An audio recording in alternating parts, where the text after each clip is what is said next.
Hi all welcome back. ഇന്നൊരു vintage journaling video ആയിട്ടാണ് കേട്ടോ വന്നിട്ടുള്ളത്. എൻ്റെ ജേർണൽ വിൻറ്റേജ് ആയതുകൊണ്ട് തന്നെ ഞാൻ കൂടുതലും വിൻറ്റേജ് ജേർണലിംഗ് ആണ് ചെയ്യാറ്. അപ്പോൾ അതേ നമ്മുടെ കയ്യിൽ അവൈലബിൾ ആയിട്ടുള്ള കുറച്ച് സംഭവങ്ങളൊക്കെ വെച്ചിട്ട് സിമ്പിളായിട്ട് ചെയ്തെടുക്കാൻ പറ്റിയിട്ടുള്ള ഒരു ജേർണലിംഗ് ആണ് ഞാൻ ചെയ്യുന്നത്. ഞാനിതിൽ കോട്ട്സ് ഒന്നും ആഡ് ചെയ്യുന്നില്ല, ജസ്റ്റ് ഒരു സ്ക്രാപ്പ് ബുക്കിംഗ് ഒക്കെ പോലുള്ളൊരു ജേർണലിംഗ് ആണ് ഞാൻ ചെയ്യുന്നത്. അപ്പോൾ ഇത് ആദ്യം ഒരു പേപ്പർ ക്ലിപ്പ് വെച്ചിട്ട് ഒരു പേപ്പർ സെക്യൂർ ചെയ്ത് കൊടുത്തിട്ടുണ്ട്. കാരണം അതിങ്ങനെ പേജ് ലാസ്റ്റിലേക്ക് ആയപ്പോൾ അങ്ങനെ ബുക്ക് പറഞ്ഞതനുസരിക്കാണ്ടായിട്ടുണ്ട്. അപ്പോൾ അതൊന്ന് പേപ്പർ ക്ലിപ്പ് വെച്ചിട്ട് സെക്യൂർ ചെയ്തതിന് ശേഷം ഞാൻ വീട്ടിൽ എന്തോ ഗ്രോസറീസൊക്കെ കൊണ്ടുവന്നപ്പോൾ അതിൽ എന്തോ ഒരു സംഭവം പൊതിഞ്ഞത് ഇതുപോലൊരു പേപ്പറിലായിരുന്നു. ഇതെന്തോ ഉറുദു ലാംഗ്വേജ് ആയിട്ടാണെന്ന് തോന്നുന്നുണ്ട്, അറബിക്കല്ല. അറബിക്ക് എനിക്ക് ലേശം എവിടെയൊക്കെ അറിയാവുന്നതുകൊണ്ട് അറബിക്കല്ല, ഇത് ഉറുദു ആണെന്ന് തോന്നുന്നുണ്ട്. വായിച്ചിട്ട് എനിക്കൊന്നും മനസ്സിലായില്ല, അതുകൊണ്ടാണ് പറഞ്ഞത്. അപ്പോൾ ആ ഒരു ലാംഗ്വേജിലുള്ള പേപ്പർ കണ്ടപ്പോൾ അങ്ങനെ ഒരു വിൻറ്റേജ് ലുക്കൊക്കെ തോന്നിയപ്പോൾ ഞാനതങ്ങനെ എടുത്ത് വെച്ചിട്ടുള്ളതാണ്. അതിൽ നിന്നൊരു പേപ്പർ പീസ് അങ്ങനെ എടുത്തിട്ടുണ്ട്, കട്ട് ചെയ്തെടുത്തിട്ട്.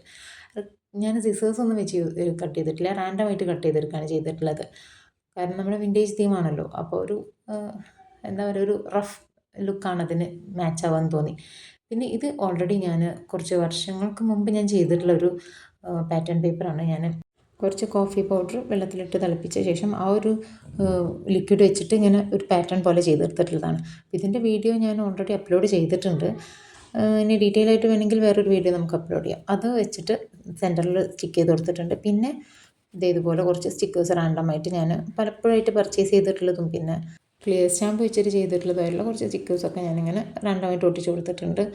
അപ്പോൾ ഇങ്ങനത്തെ സ്റ്റിക്കേഴ്സ് ഒന്നും ഇല്ലയെന്ന് വിചാരിച്ച് ജേർണലിംഗ് ആരും ചെയ്യാണ്ടിരിക്കരുത്. കാരണം ജേർണലിംഗ് എന്ന് പറയുന്നത് ഭയങ്കര റിലാക്സിങ് ആയിട്ടുള്ളൊരു പ്രോസസ്സാണ്. നമ്മുടെ ടെൻഷൻസൊക്കെ മറന്ന് സങ്കടങ്ങളൊക്കെ മറന്ന് മൈൻഡിനെ പോസിറ്റീവായിട്ട് നമുക്ക് പിടിച്ചു നിർത്താൻ പറ്റിയിട്ടുള്ള ഒരു ഹാബിറ്റാണ് ഈ ജേർണലിംഗ് എന്ന് പറയുന്നത്. അതുകൊണ്ട് തന്നെ നമ്മുടെ കയ്യിൽ അവൈലബിൾ ആയിട്ടുള്ള സ്റ്റിക്കേഴ്സും അവൈലബിൾ ആയിട്ടുള്ള ഇതുപോലത്തെ കുഞ്ഞ് പേപ്പർ പീസസും ഒക്കെ വെച്ചിട്ട് നമുക്ക് ചെയ്ത് തുടങ്ങാം.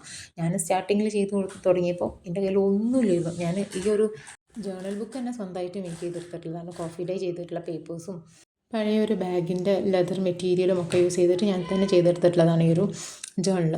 അതുപോലെ ജേർണലിംഗ് മെറ്റീരിയൽസും ഞാൻ ആദ്യമൊക്കെ ഇങ്ങനെ ഹാൻഡ് മെയ്ഡായിട്ട് ചെയ്തെടുക്കലായിരുന്നു. പിന്നെ അതുപോലെ നമുക്ക് അവൈലബിൾ ആയിട്ടുള്ള കുഞ്ഞു കുഞ്ഞു സംഭവങ്ങളൊക്കെ വെച്ചിട്ട് അങ്ങനെ എന്നെക്കൊണ്ട് പറ്റുന്ന രീതിയിലാണ് ഞാൻ ജസ്റ്റ് സ്റ്റാർട്ട് ചെയ്തത്. അപ്പോൾ എല്ലാവരും ജസ്റ്റ് കഴിയുന്ന പോലെ സ്റ്റാർട്ട് ചെയ്ത് നോക്കുക, പിന്നീട് ഓരോന്ന് അങ്ങനെ ഡെവലപ്പ് ചെയ്ത് കൊണ്ടുവന്നാൽ മതി. പിന്നെ എല്ലാവർക്കും വീഡിയോ ഇഷ്ടമായിട്ടുണ്ടെന്നുണ്ടെങ്കിൽ ലൈക്ക് ചെയ്യുക, ഷെയർ ചെയ്യുക, സബ്സ്ക്രൈബ് ചെയ്യുക, കൂടെ ആ ബെല്ലൈക്കണും കൂടി ഒന്ന് എനേബിൾ ചെയ്തിടുക.